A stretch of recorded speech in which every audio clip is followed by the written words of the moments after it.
The Millstone plants. 2 billion gallons of water moving in and then being discharged daily.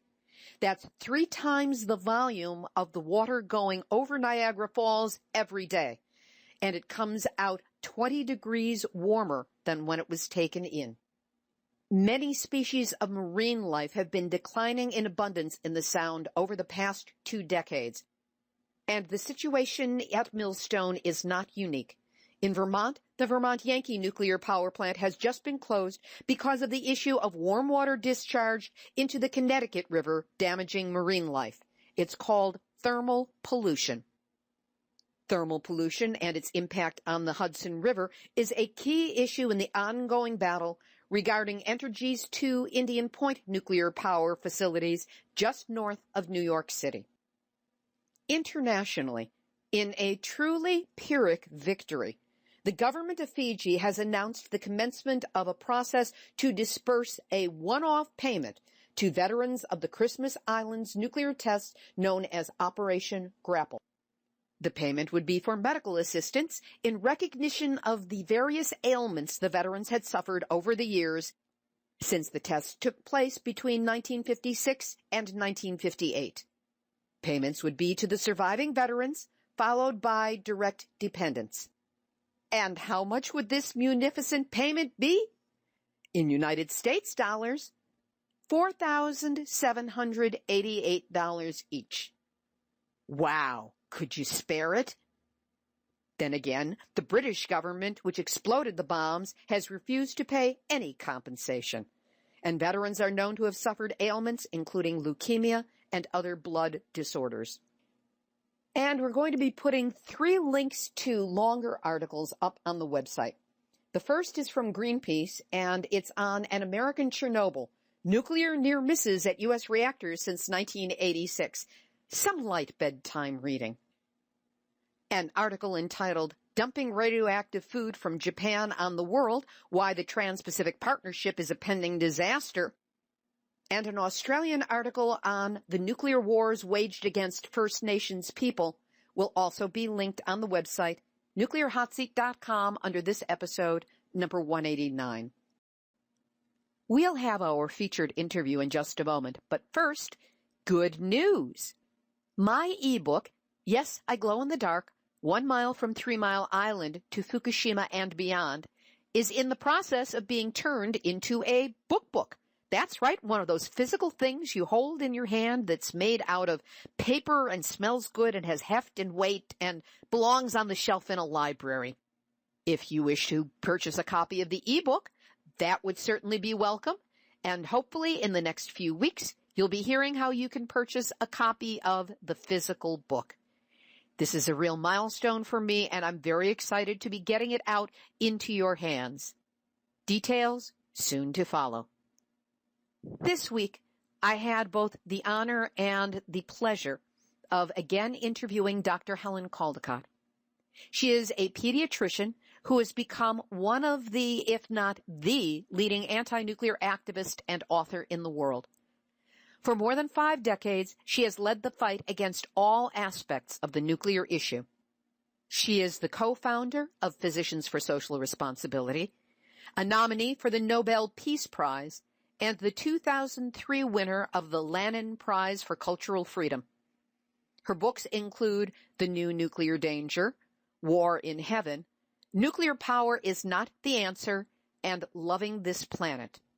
In 2013, she produced the extraordinary 2-day international symposium, The Medical and Ecological Impact of Fukushima, which resulted in another book, Crisis Without End. Now she is again producing a symposium, this time on nuclear weapons and allied issues. It's called Symposium on the Dynamics of Possible Nuclear Extinction. Dr. Caldicott is not one to shy away from a tough title or the even tougher information. Give a listen. Dr. Helen Caldicott, welcome back to Nuclear Hot Seat. Thank you. What led to your decision to produce a second symposium, this time on the dynamics of possible nuclear extinction? The reason is that I read an article in the Atlantic Monthly some months ago quoting Stephen Hawking, the eminent physicist, and Max Tegmark, also a physicist, talking about their fears and concerns that within 10 or 20 years, computers will have taken over almost all functions that human beings actually now perform, but also they'll probably become autonomous. They'll be able to reproduce themselves. But more than that, they're worried that the computers themselves could start a nuclear war. So that was my initial stimulus. That's a pretty stunning set of thoughts. For those of us who lived through the Cold War and through the tensions of the nuclear age, it is astonishing to realize that Russia and the U.S. are again approaching loggerheads with each other and that the battleground could be nuclear. You're saying that even separate from the human factor in this, it could be the machines themselves that decide to trigger a nuclear war. That's correct, Libby, but that question is against the background of everything else that is now happening. The Ukrainian situation is very tense, very volatile. The Americans set up that coup in the Ukraine against Yanukovych, who was the former president, and they funded this change of government and the coup to the tune of $5 billion. They're now arming the Ukrainians, many of whom are former Nazis. The people in the east of the Ukraine are Russians. They don't want to change anything, and they're called separatists, but they're not. They're residents of the Ukraine trying to maintain their normal lifestyle, and they're being bombed and blasted with missiles and stuff. Now, because it now pits Russia and America against each other militarily, Putin has raised his nuclear missiles to a higher state than normal of alert, and presumably if he has, America has too. So the Cold War never ended, Libby, although we thought it had. The Russian and American bombs were never disarmed and taken away. 93% of the 16,000 or so nuclear weapons today in the world are owned by Russia and America. It's only Russia and America that can destroy life on the planet. And we're entering a very, very dangerous stage where the New York Times and the Washington Post and NPR are not talking about this. They're blaming Putin. It's not Putin that set the thing up. It's the neocons in the State Department, Victoria Nuland and others. I have no idea why they're doing this, but it's so dangerous. And on top of that, Obama's just said that he would allow $1 trillion to be spent in the next 30 years, replacing every single nuclear warhead, missile, ship, plane and the like. We've got a very hawkish Senate, and the Armed Services Committee now is run by Senator John McCain, who's never seen a war he didn't like or wanted to get into. Look, we're in a very, very, very dangerous position, and the public is almost totally ignorant, which is why I set up the symposium. Put this into perspective. What would be the medical and environmental consequences of either a small, limited, or a large-scale nuclear war? Okay, well, studies have been done by a wonderful meteorologist called Alan Robock at Rutgers, and he will be speaking. If there's a small nuclear war between India and Pakistan using only 100 nuclear weapons the size of Hiroshima, which was tiny compared to present-day arsenals, there would be such a huge cloud of black radioactive smoke from all the burning cities and the oil refineries and the rubber and the whole thing injected into the stratosphere, so it would cool the temperatures of the Earth down considerably so that crops would fail for many years and over 1 billion people would starve. Now, that's called nuclear autumn, and that's only 100 weapons. Now, America and Russia have over 1,000 hydrogen bombs targeted on each other on hair-trigger alert, ready to go with a press of the button by Putin or Obama. Obama always is accompanied by an officer carrying a suitcase called the football, which contains the codes to start and initiate a nuclear war. Same with Putin. When Obama met with the Pope recently, the football was under the table to destroy God's creation, if you please. And the weapons only take 30 minutes to go from launch to land. And in that interim, as they're travelling through space, the other country's satellite or radar picks up the attack. They've pressed their button and it's all over in about an hour. every town and city with a population of 50,000 or more probably is targeted in the US. There are 10 hydrogen bombs, huge things. Russian bombs are big. 10 hydrogen bombs targeted on New York City alone, 2 for each airport, 1 for each bridge. There's such a redundancy of weapons. There are probably 60 targeted on Washington and maybe on Moscow. And it's not just America that's targeted and all the universities and industries and the like, but since the Cold War, America has thought it fit to target China as well.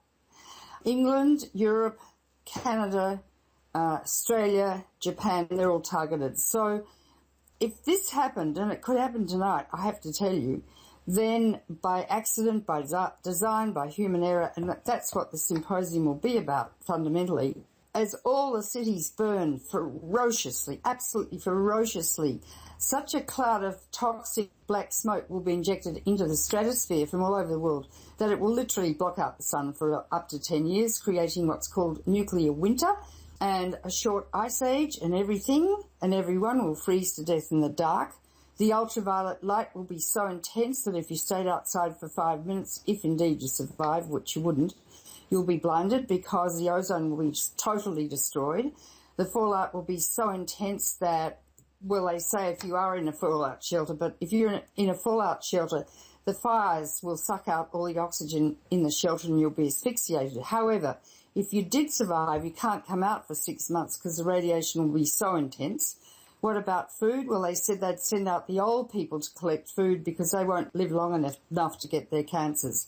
And on. I can keep going, Libby, if you want. It's just almost unbelievable, but it's true. This brings back all of the existential angst that I remember growing up in the middle of through the 1950s when we were so aware of Russia being a threat to us and the bomb being an ultimate threat to us all. How and why do you think our awareness has slipped to the point where modern generations, the younger generations, have no real awareness of what a nuclear bomb explosion could mean? Well, several reasons. When the Cold War ended, I and most other people thought, thank God it's over, and we collapsed on our couches. We were so tired and exhausted trying to, bring the Cold War to an end. And we assumed, stupidly, that the politicians would get rid of the nuclear weapons very fast. Well, George Walker Bush, he actually got rid of some of the nuclear weapons in Europe to help Gorbachev, so Gorbachev could rid the nuclear weapons from the Eastern Bloc countries into Moscow so they would be secure and no one could start a nuclear war. Then Clinton got in. Clinton had no guts. And he'd never been to Vietnam, so, he wasn't a soldier, he hadn't killed anyone. And he didn't stand up to the Pentagon, and he left all the weapons in place. He could, though, if it had any courage and a spine to speak of, written out an agreement and flown in Air Force One over to see Boris Yeltsin, who was a hardened alcoholic and totally compliant with America at the time. And he could have said, Boris, sign here, we're going to abolish nuclear weapons as fast as we can, and Boris would have signed.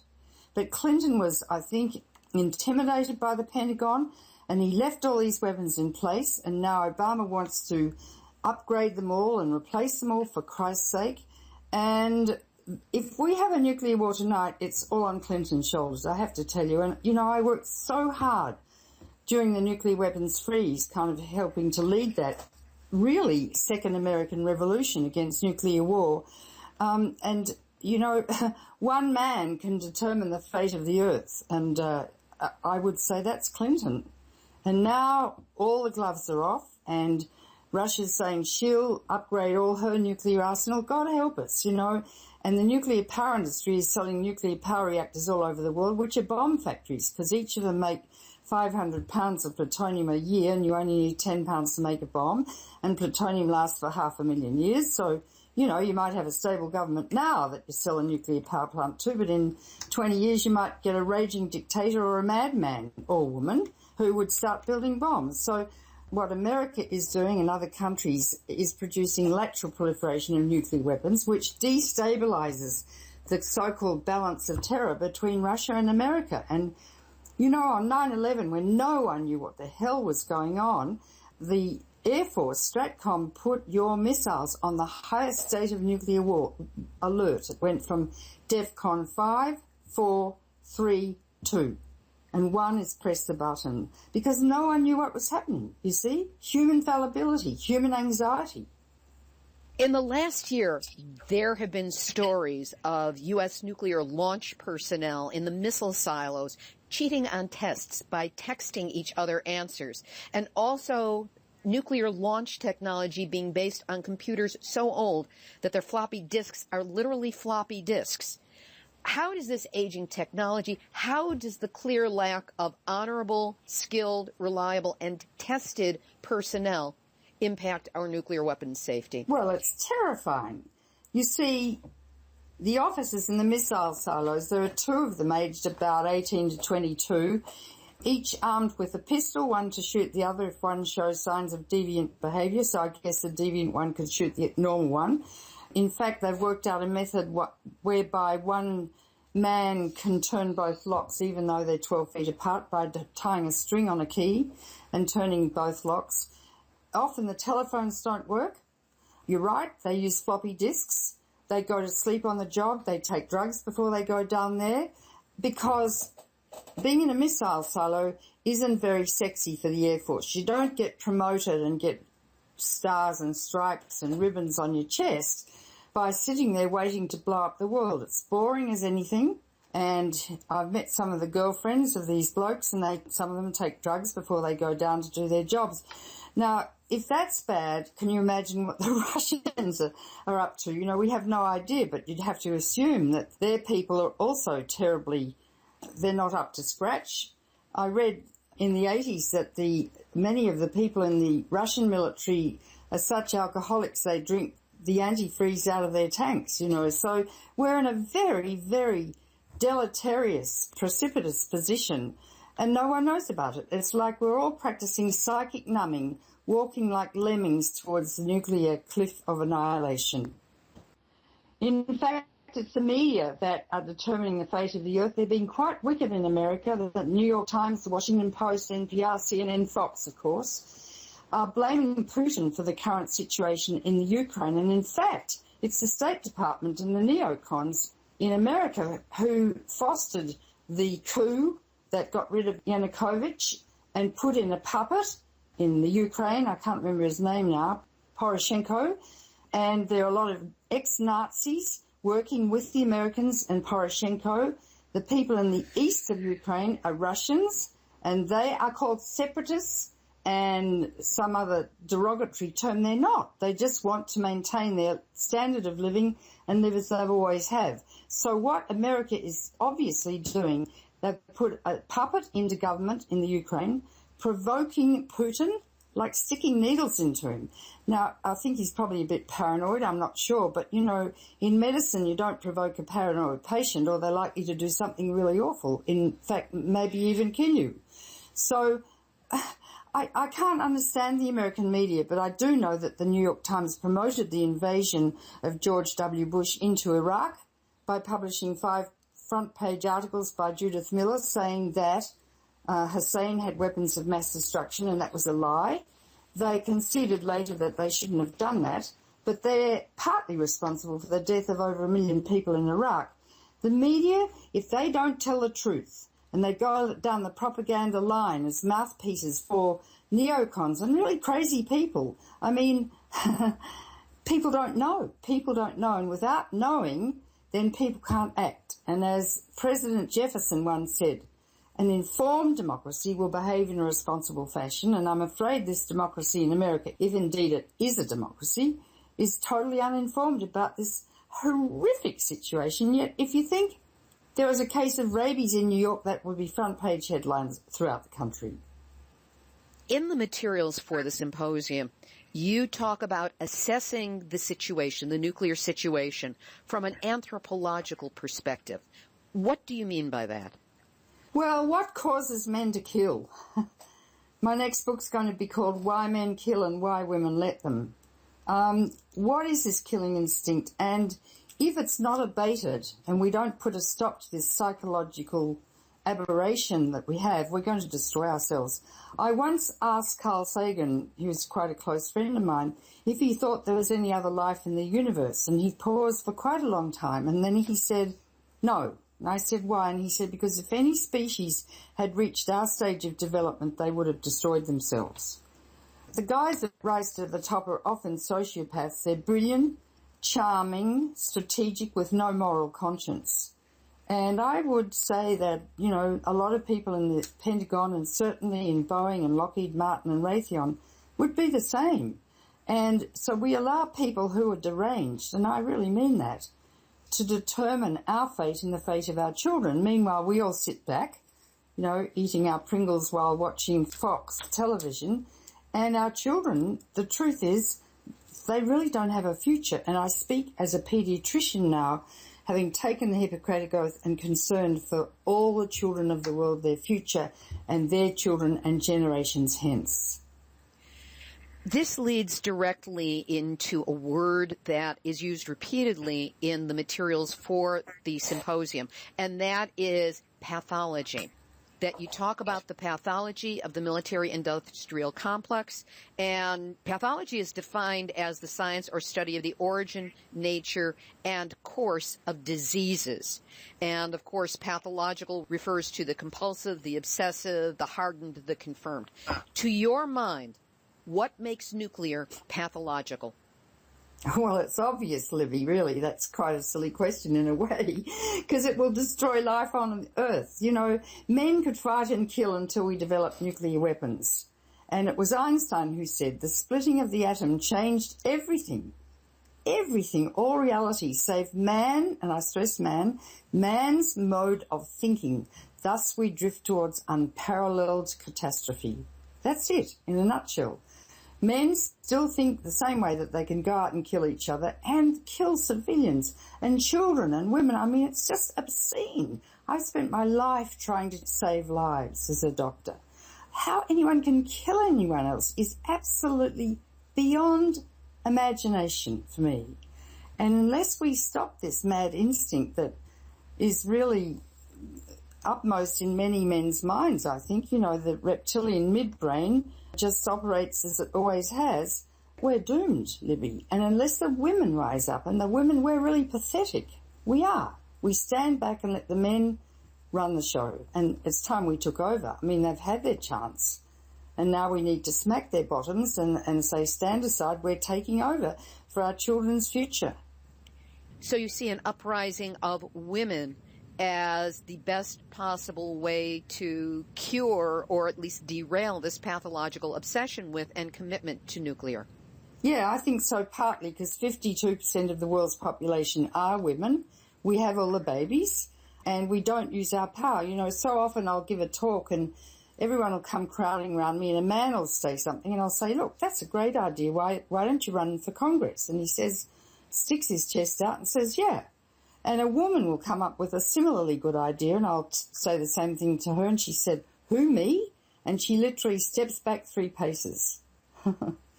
So I don't know if we're going to have the passion like Joan of Arc or La Pasionara in Spain to rise up and say, okay, enough's enough. This is not going to keep going. You've got to stop killing. You've got to stop killing, or we'll blow up the planet.